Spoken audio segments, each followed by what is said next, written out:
이번 시간부터 핍 카드를 배워볼 건데요.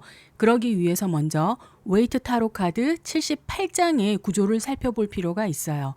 웨이트 타로 카드 78장은 메이저 아르카나 22장 그리고 마이너 아르카나 56장으로 구성이 되어 있고요. 마이너 아르카나는 수트, 한국어로 원소죠.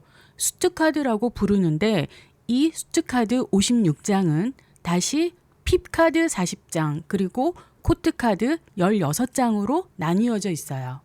마이너 아르카나를 수트 카드라고 부르는 이유는 이 수트, 이하 원소로 지칭할게요.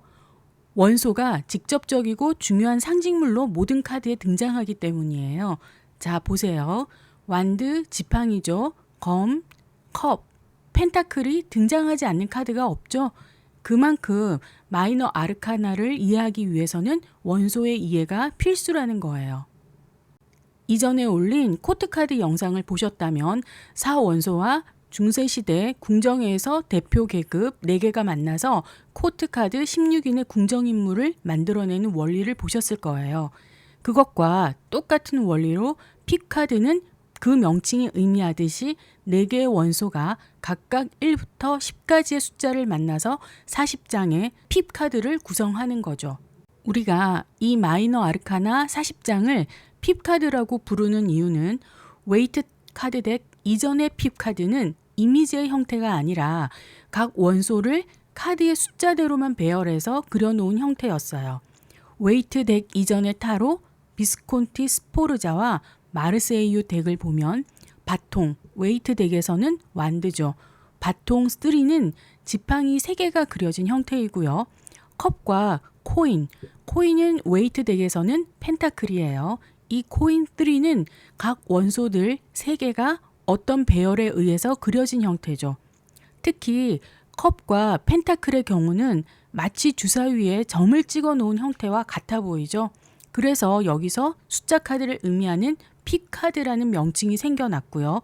각 원소별로 원소의 개수와 그 배열의 형태에 따라서 해석을 해요. 트럼프 카드놀이용 카드들도 이렇게 되어 있어요. 하트 5는 하트 모양이 5개, 스페이드 10은 스페이드 모양 10개가 그려진 그런 형태인 거죠. 그런데 웨이트가 사파가이자 무대 연출 경험이 있는 스미스와 협력해서 이 암호와 같은 핍 카드를 직관적이고 이해하기 쉽게 그림으로 풀어서 구사한 것이 바로 웨이트 타로 카드이고요. 지금까지도 전 세계적으로 대중화되고 널리 받아들여지고 있는 이유이고요. 더 자세한 것은 타로 카드 역사와 개요 시간에 자세히 할게요. 그러니까 다시 정리하자면 슈트 카드는 마이너 아르카나 전체를 지칭하는 말이고요. 수트가 직접적으로 상징물로 카드에 표현되어 있으니까요. 그래서 수트 카드로 핍 카드와 코트 카드를 통칭하는 거죠. 코트 카드는 원소와 계급의 개념을 합친 거고요. 그래서 궁정 카드, 인물 카드라고도 하고요. 원소와 숫자를 합쳐 놓은 것을 핍 카드라고 하고 숫자 카드로도 부르는 거죠. 그렇다면 마이너 아르카나를 잘 이해하기 위해서 가장 중요한 개념은 바로 56장 전체에서 계속 공통적으로 등장하는 사원소의 개념이에요. 그러니까 웨이트 타로의 마이너 아르카나를 이해하려면 수트, 원소에 대한 이해가 필수라고 봐야 해요. 사실 수트라고 불리는 이하 원소로 지칭할게요. 이 사원소의 개념은 타로 카드 78장 전체를 관통하는 정말 가장 근본 개념 중에 하나예요. 만약 마이너 아르카나가 어렵다고 생각되시면 바로 이 원소의 개념이 정립되지 않았기 때문이에요. 그리고 잠시 하나만 더 짚고 가자면 메이저 아르카나에도 원소의 개념은 존재합니다. 다만 더 중요한 상징물들에 의해서 직접적 형태로 드러나 있지만 않을 뿐 카드 인물의 성향이나 상황은 모두 이 원소의 특성을 그대로 반영하고 있어요. 메이저 아르카나 할 때 자세히 알려드릴게요. 우리가 이제부터 배우게 될 핍 카드는 사원소가 1에서부터 10까지의 숫자가 의미하는 단계별로 전개되어가는 흐름으로 구성되어 있다고 보시면 돼요.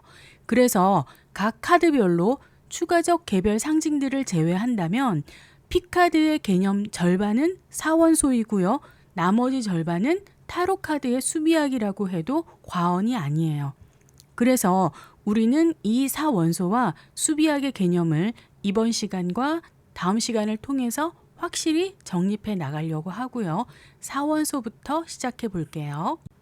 사원소의 개념을 처음 언급한 사람은 엠페도클레스인데 기원전 4세기경 고대 그리스 자연 철학자로 세상의 모든 것이 네 가지 뿌리인 흙, 공기, 불, 물이라는 네 가지의 원소로 구성되어 있다고 처음 주장했어요.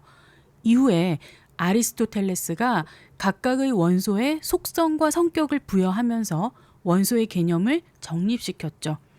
그의 원소 개념은 고대에서 중세를 넘어 현대까지 2000년을 넘는 동안 서양의 철학, 의학, 심리학 등 다양한 분야의 물질관과 세계관에 큰 영향을 미쳤어요. 그런데 사실 아리스토텔레스는 사원소가 아니라 에테르라고 하는 제5원소까지 5원소설을 주장했지만 이후 연금술이나 신비주의 철학에서 4원소 체계로 정립이 되다 보니 타르카드에서도 4원소 체계로 구성이 되어 있어요.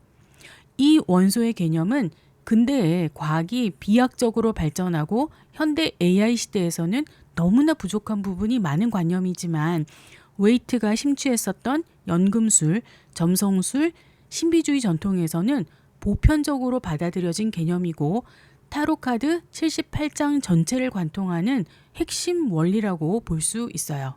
아리스토텔레스의 사원소 개념을 이미지화해서 보면 모든 물질을 구성하는 사원소, 불, 공기, 물, 흙에 각각 뜨겁고 차갑고 건조하고 습한 속성을 부여했어요. 불은 건조한 속성을 가지고 있고 공기는 뜨겁고 습한 성질을, 물은 차갑고 습한 성질을, 흙은 차갑고 건조한 성질이 있다라고 정의를 내렸죠. 이 원소들이 조합이 되면서 자연과 생명체를 형성한다고 봤고요. 신비주의 철학에서는 불, 공기, 물, 흙이 단순히 자연을 이루는 요소일 뿐 아니라 우리의 몸과 마음, 정신에도 깊이 연관되어 있다라고 봤어요. 예를 들어서 우리 몸의 체온과 에너지는 불의 속성과 관련이 되어 있고요. 숨 쉬는 과정은 공기의 속성과 연결이 되어 있고요. 감정의 흐름은 물의 성격을 반영하고 우리의 신체는 흙의 속성과 닮아 있다라고 했죠. 그래서 이 사원소 이론은 단순히 자연 철학이 아니라 우리 몸의 신체와 정신, 감정까지도 연관지어서 이해할 수 있는 개념이에요. 그래서 고대부터 철학뿐 아니라 의학과 심리학에서도 사원소를 활용해서 인간의 성향과 균형을 설명하는 데 사용해 왔다라고 해요. 사원소를 보기 편하게 이미지로 표현하면 불, 공기, 물, 흙이지만 연금술에서는 이런 기호들을 사용했었어요. 사원소를 나타내는 표식인데 지금 현대에 나오는 다른 카드 덱에서도 사원소가 이 기호로 대체되어 있는 카드들을 종종 보실 수가 있으실 거예요. 그 외에도 점성학 등에서도 자주 쓰이는 상징이니까 이번 기회에 익혀두시면 좋겠네요. 연금술 기호에서 불은 위로 향하는 삼각형으로 형상화되어 있는데 불이 아래에서 위로 상승하는 성질이다라는 것을 보여줘요. 불과 기호가 비슷한 것이 공기인데 삼각형 가운데 가로선이 추가되어 있죠. 이 선은 불을 기반으로 하되 정신적 성격을 더한 거예요. 그래서 불과 공기는 같은 양의 에너지로 성향이 비슷하게 나타나는 거고요. 물은 불과 극성이고 반대 모양이에요. 그래서 아래로 향하는 역삼각형의 형태로 표현되어 있고요. 물은 아래로 흘러서 스며드는 성질이다라는 것을 보여주고 침전하고 유동적이며 수직적으로 흐르는 특성을 살렸죠. 이것과 비슷한 기호가 흙인데 아래로 향하는 삼각형에 가로선이 그려져 있죠. 땅처럼 단단하게 자리 잡고 고정된 속성이 흙에게 있다라는 것을 말하고 있어요. 기호의 모양만 봐도 불과 공기가 비슷하고 물과 흙이 비슷하죠. 불은 위로 향하는 삼각형에 공기는 거기에 가로선만 추가되어 있고 물은 아래로 향하는 삼각형에 가로선만 추가하면 흙이에요. 중세와 르네상스 시대의 연금술과 신비주의 철학에서는 종교적, 사회적 탄압을 피하기 위해서 그들의 모든 사상을 복잡한 상징을 이용해서 표현하고 전달했어요. 타로 그림의 상징들이 때로는 읽기 어렵고 이해하기 힘든 경우들이 있는데 이것은 일부러 잘 읽혀지지 않게 만든 것이고요. 이것은 연금술과 신비주의 철학의 학문적, 역사적 배경으로 인해서이고요. 그래서 타로 카드는 공부를 하면 할수록 새로운 상징들이 새록새록 보이는 상징물의 복합체라고 해도 될 정도예요. 그럼 이제는 이 서양 철학의 근원 개념인 사원소가 타로 카드에서 의미하려고 했던 것은 무엇이고 어떤 상징물로 표현되어 있는지 보려고 해요. 이것을 공부하시면 왜 바로 완드, 검, 컵, 펜타클로 배우지 않고 불, 공기, 물, 흙의 개념부터 자세히 배우고 그 다음에 원소들과 상징들을 연결시키는지 이해하실 수 있으실 거예요. 저는 처음 타로를 배울 때 개별 카드 해석에만 집중했었어요. 하지만 사원소라는 것이 타로 카드 전체에 흐르는 핵심 개념이라는 것을 깨닫는 순간 실력이 몇 단계는 점프한 것 같아요. 우리가 어떤 열정을 느낄 때 내 마음은 지금 활화산처럼 활활 타오르고 있다라고 하기도 하고 사랑도 불같은 사랑, 뜨거운 관계라고 하고요. 화를 잘 내는 성격이 불같다라고 하고 화가 났을 때도 열받았다, 뚜껑이 열렸다 뭐 이런 표현을 쓰기도 하는데 이 모든 표현들이 다 불원소의 성향을 대변하는 말이죠. 어떤 것에 강렬한 욕구나 자극, 열정을 느낄 때 이 불의 기운이 강하게 나타나는 거예요. 안정된 상태였다가도 외부의 자극에 의해서 쉽게 흥분하고 화가 나면 체온이 상승하고 상체나 머리가 뜨거워지는 것을 느끼는데 이런 것들도 모두 불원소의 특징 때문인 거죠. 클라이언트 상담 장면에서 완드 카드가 많이 나오면 상담자 본인 아니면 카드가 가리키는 인물이 매우 열정적이거나 분노를 하고 있는 경우가 많아요. 가장 활동적이고 역동적인 원소일 뿐만 아니라 불은 변화와 창조를 상징하는 대표적 원소죠. 인류 문명이 불과 함께 비약적으로 발전했고 연금술에서는 불은 모든 것을 태워 녹이고 변화시켜서 새로운 것을 창조하는 능력이 있다라고까지 했어요. 모든 것을 태울 수 있는 파괴적인 에너지를 가지고 있으면서도 완전히 새롭게 변화시키는 창조적인 힘도 같이 가지고 있는 거죠.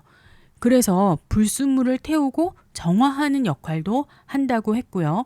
신비주의에서도 변화와 재탄생을 상징하는 강력한 요소로 보았어요. 불을 보면 활활 타오르면서 태울 것만 있으면 주로 나무나 연료가 되는 재료겠죠. 멈추지 않고 빠른 속도로 확산해 나가면서 모든 것을 다 태워버려요. 이것은 마치 열정이 넘치고 활동적인 사람이 빠른 속도로 자신의 에너지를 모두 다 소진해버릴 때까지 움직이는 것과 같아요. 이런 과정이 픽카드의 불원소 카드 10장에 고스란히 담겨져 있어요. 처음 열정이 짚혀지기 시작하는 에이스 단계부터 시작해서 너무나 과한 열정으로 힘들어하는 모습으로 마무리되는 완드 10번까지의 흐름이에요. 초반에 활발하게 시작해서 더 넓은 세상으로 나아가서 자신의 열정, 도전 정신을 표출하지만 숫자가 높아질수록 에너지가 과잉되어서 한계에 부딪히는 양상이죠. 이것은 열정과 창조적 에너지가 넘치는 인물들이 처음에는 호기롭게 무언가에 도전했다가 그 모험적이고 활동적인 성향 그것 때문에 결국은 힘들어지는 경험이에요.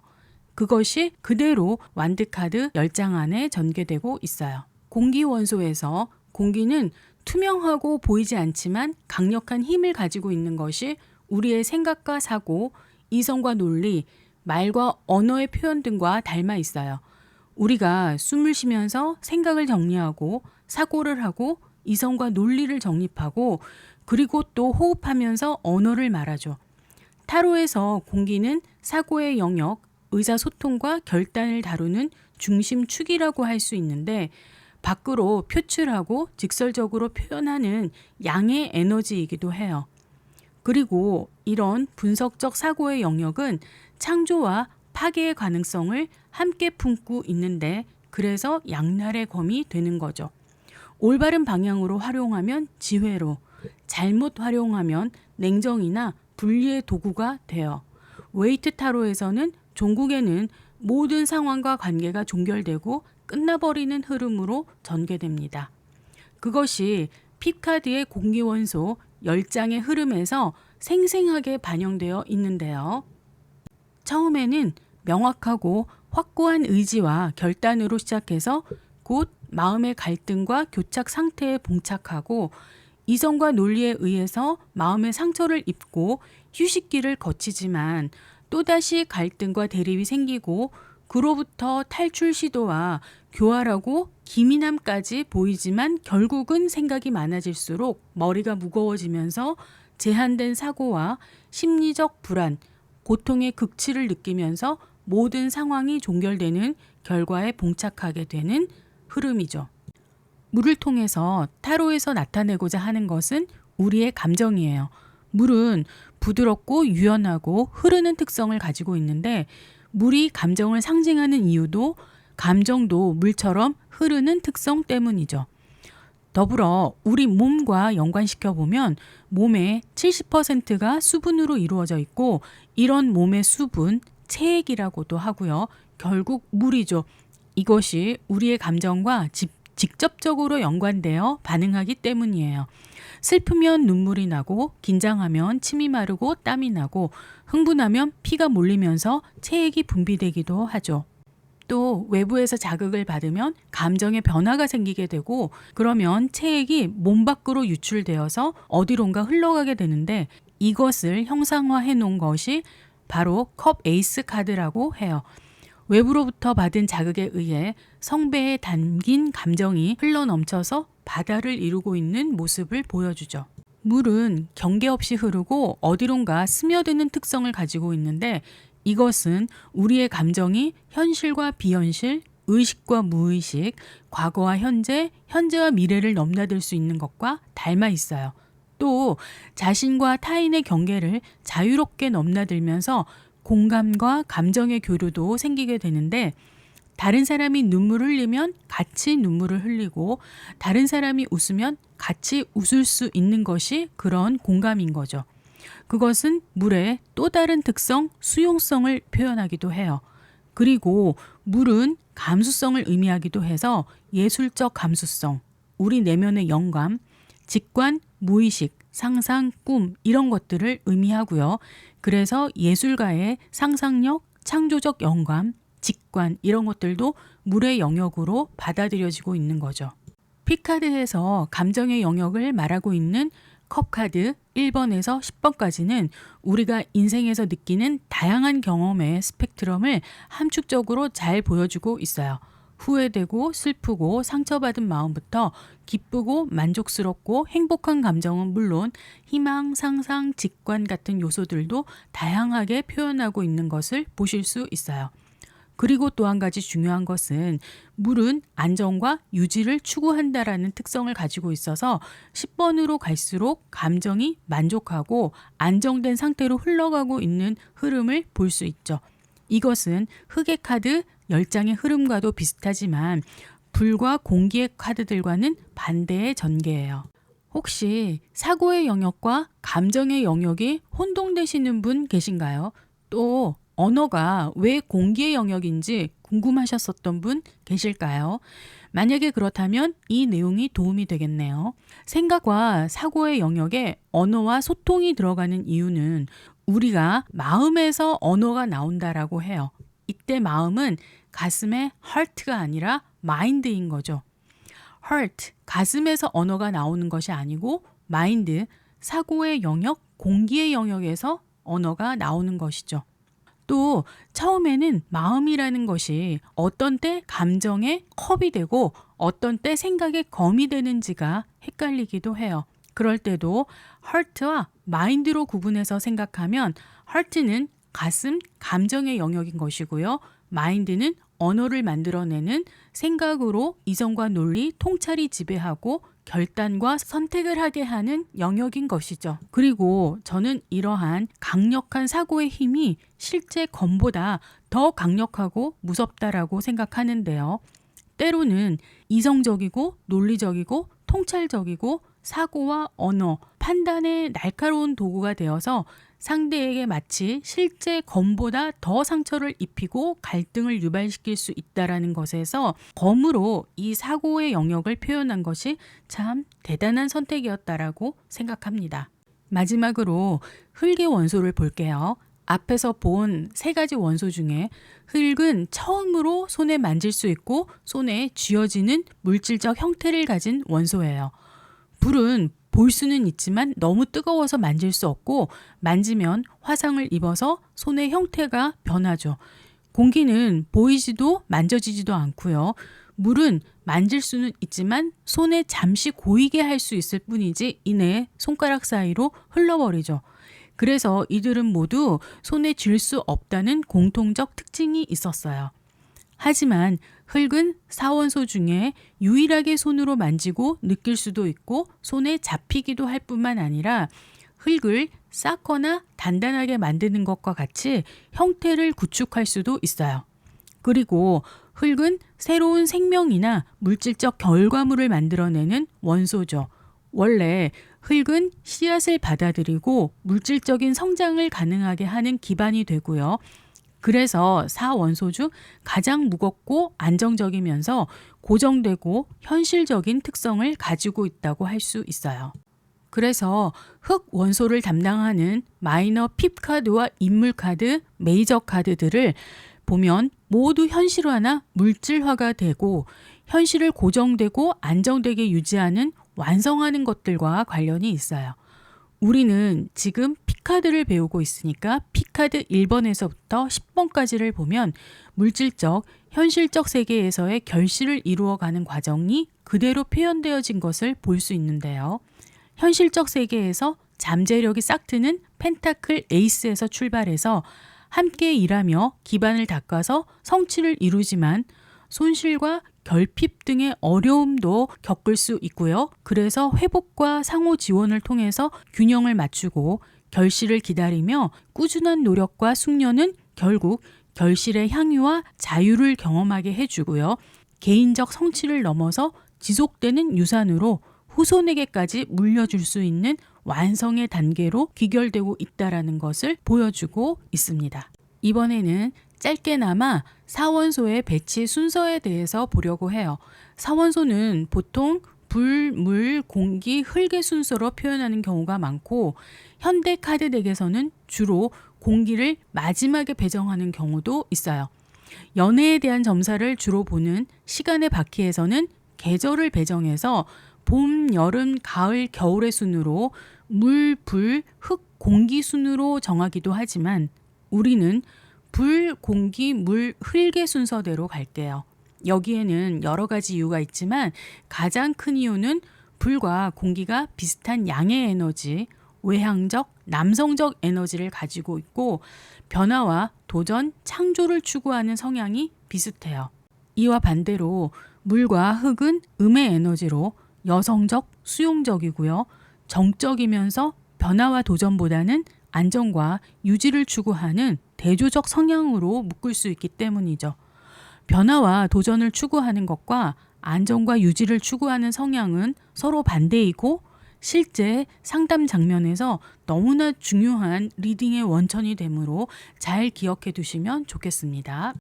또 하나의 이유는 웨이트 타로는 연금술에 기반을 두고 있는데 연금술에서 사원소의 순환을 말할 때에는 불, 공기, 물, 흙의 순으로 가는 거죠. 이것은 이러한 순서가 창조의 과정을 반영하고 있기 때문이라고 해요. 모든 창조는 일련의 과정을 거치는데 첫 단계인 불의 단계에서 열망, 열정, 순수한 에너지, 즉 창조의 원동력, 소용돌이치는 원초적 힘으로 나타나요. 이 열정의 불이 가라앉을 때 공기, 즉 이성이 깃든 사고와 영감으로 전환돼요. 공기는 이성적이고 논리적인 사고와 판단의 정신 상태인데 이 상태는 점차 감정의 무의식, 물의 영역으로 변화하게 돼요. 그리고 물은 창조의 기초가 되는 원재료이자 형체를 갖추기 전의 상태이고요. 이 물질이 고체화되면서 구조와 형태, 즉 흙으로 응고되어서 현실 세계의 형성으로 이어지는 것이라고 합니다. 그리고 다시 이 고정되고 안정된 흙의 상태는 내부 정화와 순환을 거치면서 다시 열정의 불의 순서로 돌아가는 순환의 구조라고 해요. 실제 상담 장면에서 이 창조의 단계나 순서는 중요치 않지만 우리가 보통 무언가를 소망할 때 물질화를 먼저 바라곤 하는데 이것은 내면의 변화와 과정이 없이는 물질부터 창조되기가 실제로 어렵다는 거죠. 딱딱하고 굳어있고 고체화되어 있는 현실을 바꾸려면 내면부터 바뀌어야 하는 건데요. 그래서 계속해서 눈에 보이지 않는 열정, 의지, 사고, 생각, 감정을 컨트롤하고 바꿔야만 새로운 현실이 창조되고 기존의 현실이 바뀌는 것이죠. 그래서 결국 우리가 갈망하고 소원하는 물질적 성취를 이루는 것이에요. 그래서 이런 해석의 방향에 이 창조 4단계는 저변에 깔리게 됩니다. 이번에는 왜 불, 공기, 물, 흙의 상징물이 완드, 검, 컵, 펜타클의 형태로 표현되었는지 그 이유를 볼게요. 지팡이가 불의 원소를 상징하는 첫 번째 이유는 연금술이나 신비주의 전통에서 불을 다루는 도구가 마법 지팡이였기 때문이에요. 그리고 이 지팡이는 단순한 도구가 아니라 창조적 의미가 있다는 것을 표현하기 위해서 지팡이에 생명력을 상징하는 나뭇잎이 자라는 모습으로 불의 생명력과 창조력을 나타내고 있어요. 또 나무는 실제로 불이 잘 붙는 소재로 불을 유지하는 데 필수적인 재료죠. 타로에서 불은 불이 가지고 있는 파괴적이면서도 창조적인 특성을 동시에 강조하고 있는데 이것은 웨이트 타로에서 새로운 변화를 창조하는 마법 지팡이로 표현이 된 거죠. 의지를 통해서 현실을 변화시키는 힘, 창조적인 에너지, 목표를 향한 추진력 등등을 상징해요.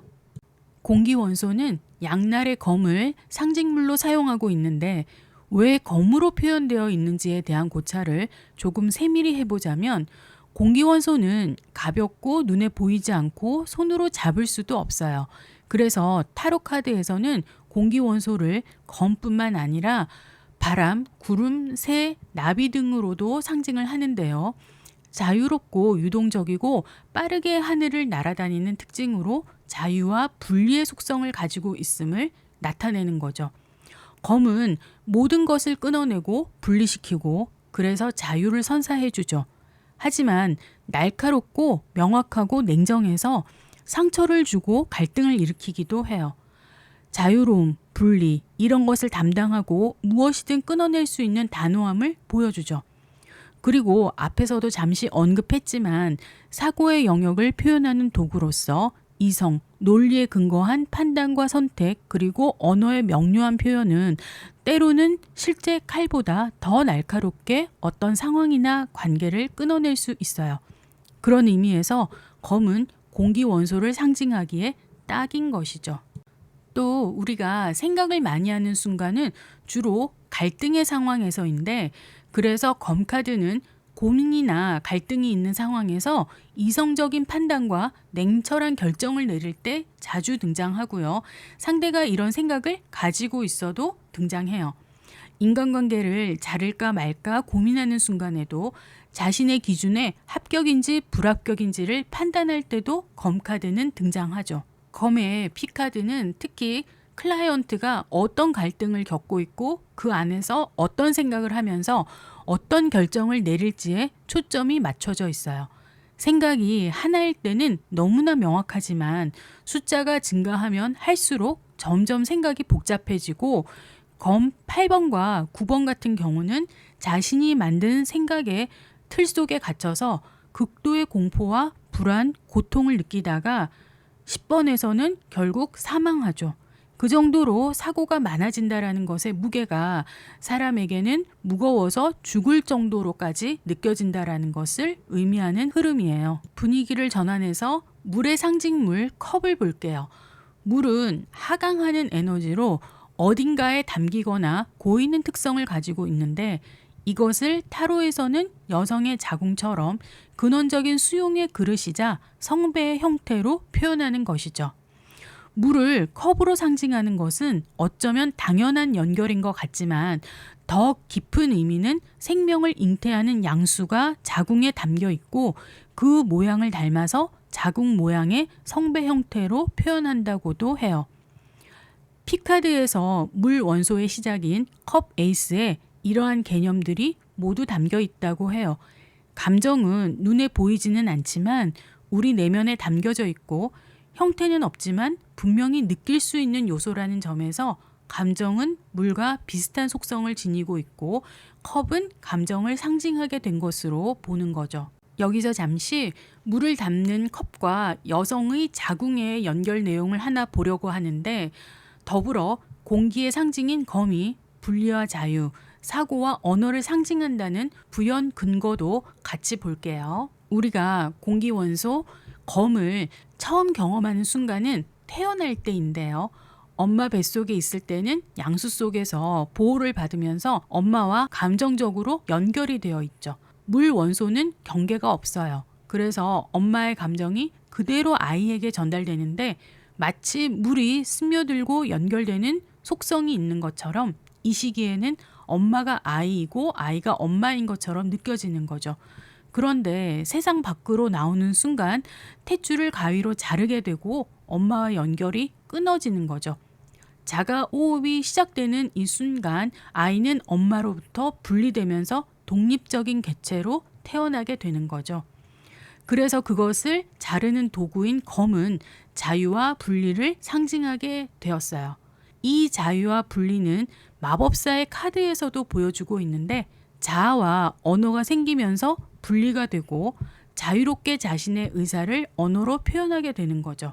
그래서 마법사 카드도 공기 원소에 배정되어 있는 것이라고 합니다. 그리고 마지막 흙의 원소는 펜타클로 상징되는데 동전 안에 오각별이 그려져 있는 모양이죠.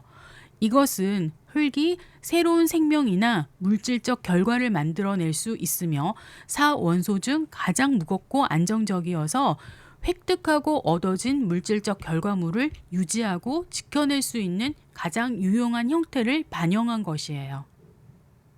또한 이런 물질적 결과의 가장 기초적인 요소가 신체라고 여겨져서 코인 안에 그려진 오각형의 별 모양은 우리의 신체를 형상하기도 한다고 해요. 꼭지점이 머리이고 양팔과 다리를 표현하고 있는 거죠. 원래 펜타클은 웨이트 이전의 타로에서는 그냥 코인으로 형상화되어 있는데 웨이트에서 이런 신체의 개념을 접목시키면서 별 모양의 오각형이 그려진 펜타클 형태가 되었어요. 그래서 우리의 신체와 건강을 상징하는 의미가 더해졌어요.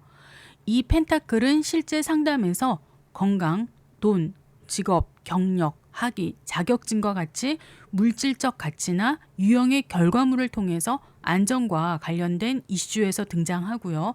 단지 핍 카드뿐만 아니라 콜트 카드나 메이저 카드의 모든 흑의 카드들에서도 이와 같은 상황에서 등장해요.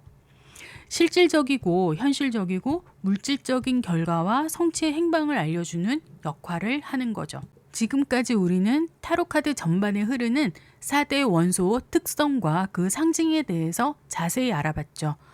이런 길고 장황한 내용을 아주 간단하게 요약하자면 불은 우리의 삶에 열정과 의지를 가져다주고 완두로 표현되고요. 공기는 생각과 선택, 결정, 지식과 소통을 담당하면서 검으로 표현이 되고요. 물은 다양한 감정을 경험하는 것과 연관이 되면서 컵으로 그려져 있고요. 흙은 어떤 현실, 결과물을 창조하는 것과 관련되어서 펜타클로 표현된다는 거예요. 지금까지는 핍카드 해석을 위해서 필수적으로 알아야 하는 4원소를 다각도로 심층 분석해봤어요. 이제부터는 픽카드 해석의 거의 나머지 절반을 담당하는 픽카드의 수비학을 볼게요. 픽카드의 구조와 원리는 정말 명확하죠. 4원소에 1부터 10번까지 수비학을 적용시켜서 4 곱하기 10의 40장의 카드가 만들어진 거니까요. 수비학의 역사에 대해서 잠시만 훑어보면 수비학은 인류 문명과 같이 태동한 아주 오래된 학문이에요. 특히 기원전 9세기경부터 시작된 학문으로 숫자와 인간의 삶 또는 우주적 현상 사이에 신성하거나 신비로운 상관관계가 있다라고 믿는 체계적 개념이죠. 그래서 원래는 1부터 9까지 9개의 숫자만 존재하고 두 자리 숫자는 그 합의 의미로 해석이 돼요. 예를 들어서 21은 2와 1의 합 3이 되는 것이고요. 15는 1과 5의 합 6이 되는 것이죠. 메이저 카드에서 이런 수비학의 개념을 반영하고 있는 예를 하나만 볼게요. 6번의 러버스와 15번의 악마 카드는 수비학적으로는 결국 같은 숫자인 거죠. 명칭이나 다른 요소들에 의해서 의미가 달라지는 거예요. 하지만 타로의 핍 카드에서는 10이 존재하고 각 숫자의 해석도 다른데 그것은 구조적으로 철학적으로 그 출발점이 다르기 때문이라고 해요. 그래서 수비학에서 각 숫자의 의미와 타로에서 숫자는 서로 독립적인 의미 체계를 가진다라고 해요. 서로 의미가 다를 수 있다라는 거고요. 피카드에서 10은 각 원소별 숫자 흐름에서 완전한 마무리를 상징하고요. 1 더하기 0은 다시 1이 되어서 새로운 사이클을 시작점으로 전환되는 숫자예요. 완드 10과 검 10에서 그것을 확실히 보실 수 있으실 거고요. 그래서 웨이트 타로에서 1부터 10까지의 숫자의 흐름은 연속성, 변화, 그리고 전환을 드러내는 내러티브 구조가 가능하죠. 한마디로 1부터 10까지 스토리의 연결이 가능하다라는 말이고요. 1부터 시작해서 완성으로 가는 과정으로 보고 있어요. 핵심만 다시 말하자면 핍카드에서 숫자가 의미하는 것은 단계예요. 클라이언트가 질문한 기간 내에 어떠한 과정에 머무르게 되는지, 어떤 단계의 결과물을 경험하게 되는지를 알려주는 숫자 단계인 거죠. 그럼 그 숫자가 의미하는 것들을 하나씩 차례로 볼게요. 먼저 초기 단계인 1부터 3까지를 볼게요. 1번 에이스부터 보죠. 피카드에서는 1번 카드를 에이스라고 표현해요. 이것은 1이라는 숫자가 가지고 있는 잠재력, 가능성, 창조력을 신성시하기 때문인데 이 신성함을 표현하기 위해서 모든 에이스 카드에는 요드가 있죠. 물방울처럼 떨어지는 것들을 말하고 있어요. 펜타클에서는 펜타클 자체가 요드이고요.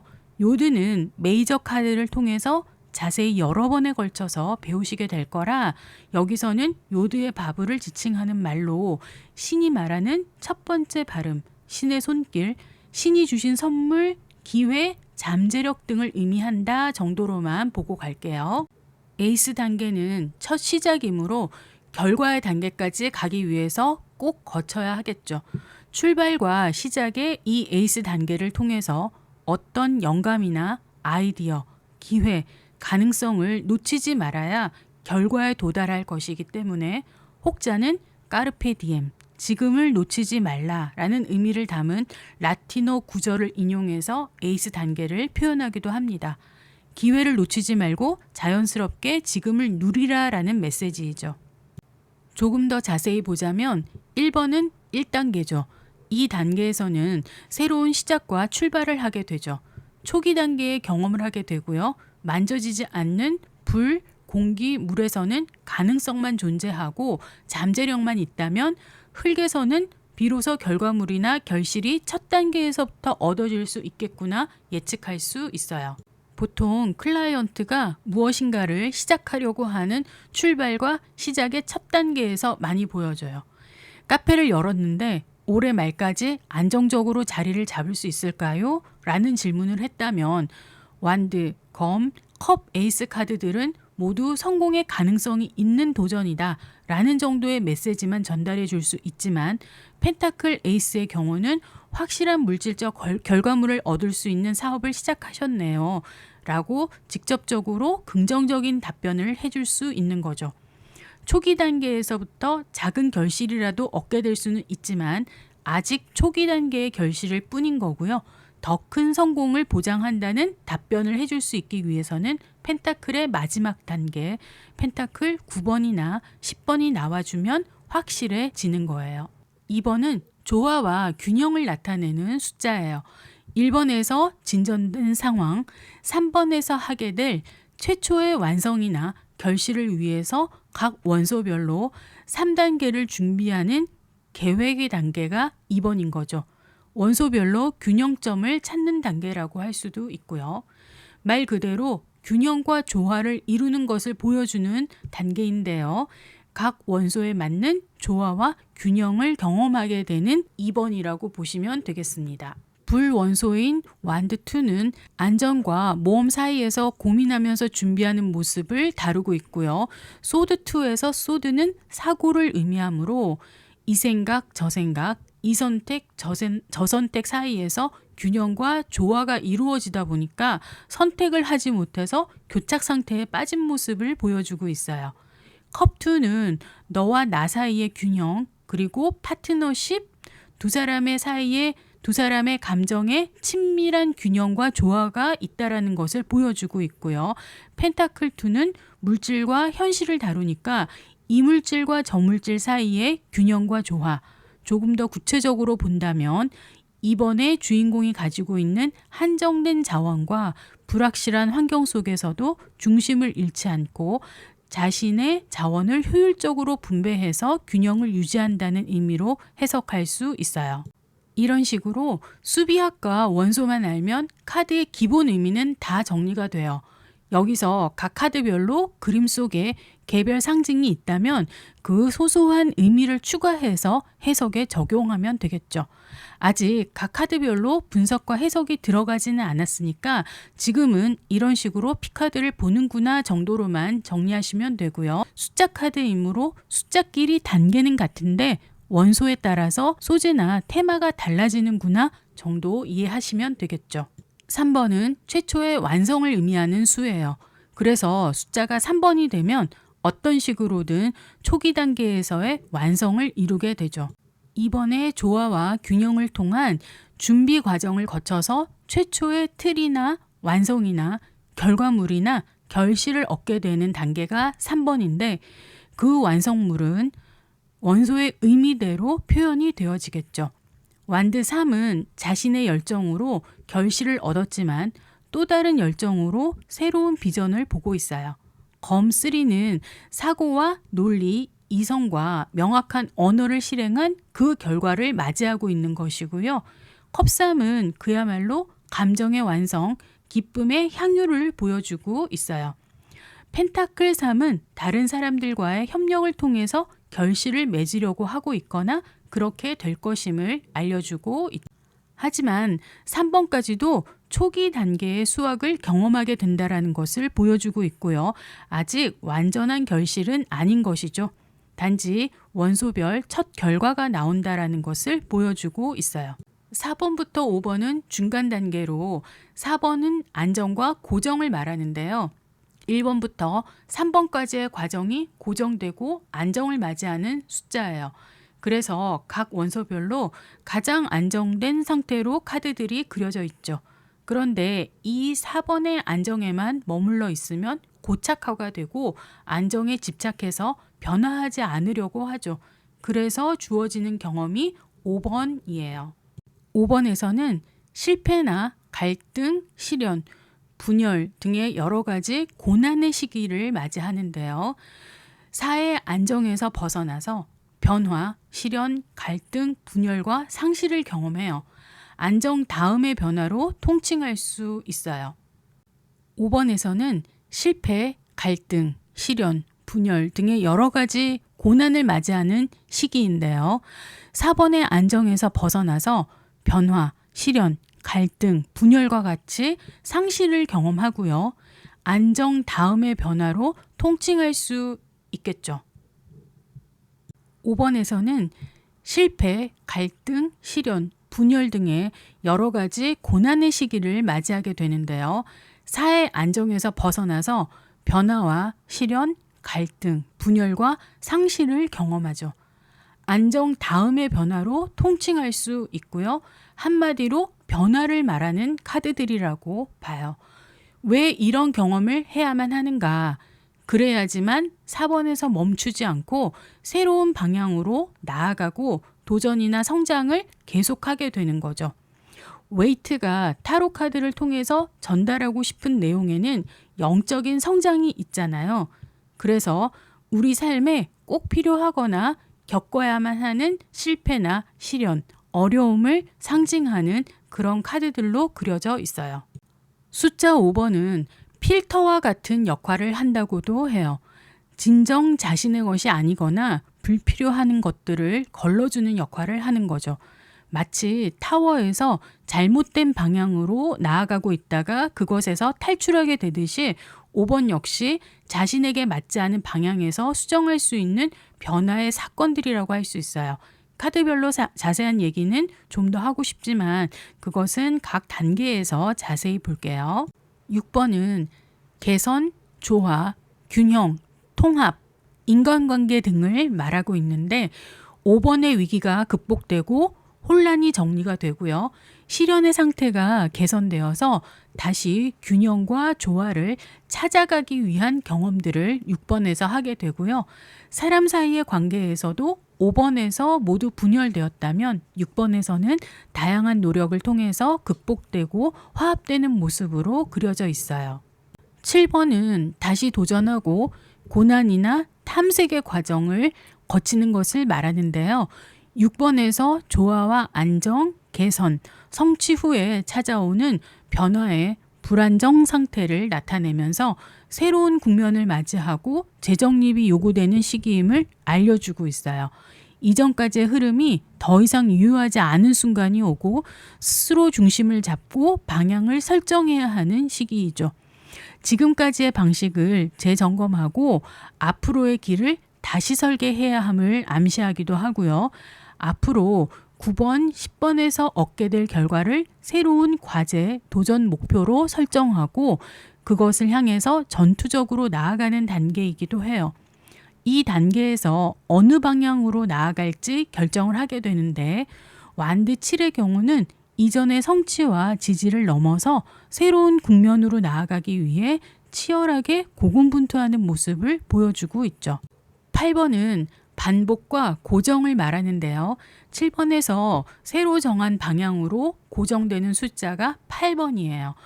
8은 계속 반복되거나 결국은 고정되는 의미를 지닌 숫자로 7의 혼란을 통해서 세운 목표나 방향이 고정되고 확실해지는 거죠. 인내심을 발휘해서 결과가 나올 때까지 계속 정해진 코스를 반복하게 되는 특성을 지니게 돼요. 힘든 상황에서도 견디고 인내하고 결단력을 발휘하는 모습들이 8번에 그려져 있는데요. 그래서 그런 8번의 단계를 지나가면 9번은 개인이 홀로 하는 경험, 성취로 절정을 말하고 있어요. 이전의 단계에서 긍정적으로 생각하고 성실하게 한 방향으로만 계속 달려왔다면 긍정적인 결과물이 나올 것이고 이전의 단계에서 부정적으로 생각하고 회피해 왔다면 고통에 직면하게 되겠죠. 9번은 개인으로서 경험할 수 있는, 누릴 수 있는 최고의 단계예요. 그래서 이렇게 절정의 굴을 지나게 되면 10번에서 드디어 완성을 하게 되는 거죠. 10번은 핍카드에서는 최고의 단계로 완전한 완성을 의미하는 단계죠. 완성을 맞이하게 되면서 결과가 확실시 되는데 원소에 따라서 각자 다른 결과로 종결돼요. 둘 중 하나예요. 변화 혹은 안정. 원소에 맞는 결말과 마무리를 하게 되는 거죠. 완드 10은 혼자서 모든 완드를 다 짊어지고 힘들게 목적지를 향하고 있는 한 사람이 보이네요. 하지만 10번은 완성 단계이므로 성이 이제 곧 얼마 남지 않았고 곧 목적지에 도착하겠다라는 것을 예측할 수 있어요. 검 10은 9번의 극한 고통의 결과로 결국 죽음을 맞이하네요. 컵 10의 경우는 9에서 개인의 만족을 넘어 가족의 행복과 편안함으로 감정의 극치를 느끼면서 완성하게 되고요. 펜타클 10의 경우는 역시 9번에서 홀로 누렸던 현실적 편안함과 풍요로움을 넘어서 가족과 가문 안에서의 물질적 안정의 완성을 보여주고 있어요. 이렇게 숫자 개념만으로도 많은 부분이 해석됨을 보실 수 있어요. 각 숫자의 단계마다 기본 해석은 정해져 있는 거죠. 하지만 이에 원소의 개념을 더하면 해석이 훨씬 더 풍부해집니다. 개별 이미지에 맞는 해석을 더하면 더욱더 완전해지는 거고요. 완드 10의 경우는 원소의 의미를 더해서 해석을 하면 열정이 과다해서 결국은 모든 책임을 혼자 짊어지고 완성을 위해서 나아가고 있네요. 이렇듯 양의 에너지는 그 끝이 한계와 종말을 맞이하는 것으로 귀결되지만 불의 원소는 꺼지지 않는 열정을 의미하므로 이번 단계의 완성을 이루면 새로운 도전, 새로운 출발이 기다리고 있을 것이라는 것을 예측할 수 있어요. 라고 의미가 더 풍부해지고요. 검 10의 경우는 사고와 논리, 이성과 말의 표현이 날카롭게 사용되면 결국은 그 끝을 맞이하게 되는 것이고, 그런데 검은 하늘 아래로 바다에서 태양이 떠오르면서 여명이 비춰지고 있는 것으로 보아서 이 죽음이 끝나면 새로운 국면으로 새로운 출발을 하게 될 것이라는 것을 예측할 수 있어요. 라고 되는 거죠. 특히 양의 에너지, 불과 검은 변화를 상징하니까 변화의 단계로 나아갈 것이고, 그래서 변화에 유리한 개인의 경험으로 마지막을 장식하게 된다는 것이에요. 반면 컵 10에서는 감정적인 충족이 가장 극대화될 수 있는 것은 혼자만의 만족이 아니라 사랑하는 가족들과 공감하고 교류하면서 극치를 느낄 수 있다는 것을 의미하고 있는 거죠. 또 물과 흙은 안정과 유지를 추구하는 원소라 안정감을 느낄 수 있는 가족 단위로 감정적 완성의 단계를 공동체적 기쁨으로 표현하고 있어요. 같은 음의 에너지인 펜타클 10 역시 홀로 하는 현실적 풍요로움과 만족이 아니라 공동체 안에서 물질, 현실, 재물, 성취를 나타내며 궁극적 안정과 유산을 상징하고 있어요. 흙의 원소는 변화하지 않고 유지하고 지속을 추구하는 성향이므로 지속이나 안정에 유리한 환경인 집단, 가족으로 표현되어 있는 것이죠. 이렇듯 숫자의 개념에 원소의 의미를 더하면 중요한 핵심은 다 있는 카드별 해석이 가능한데요. 이어서 원소의 개념, 숫자의 개념을 실제로 상황에 적용시키는 것까지 보려고 했지만 영상이 너무 길어질 것 같아서 실전 상황에 적용시키는 것은 바로 다음 영상 피카드 제2강에 준비했으니 거기서 다시 배워요. 수고하셨습니다.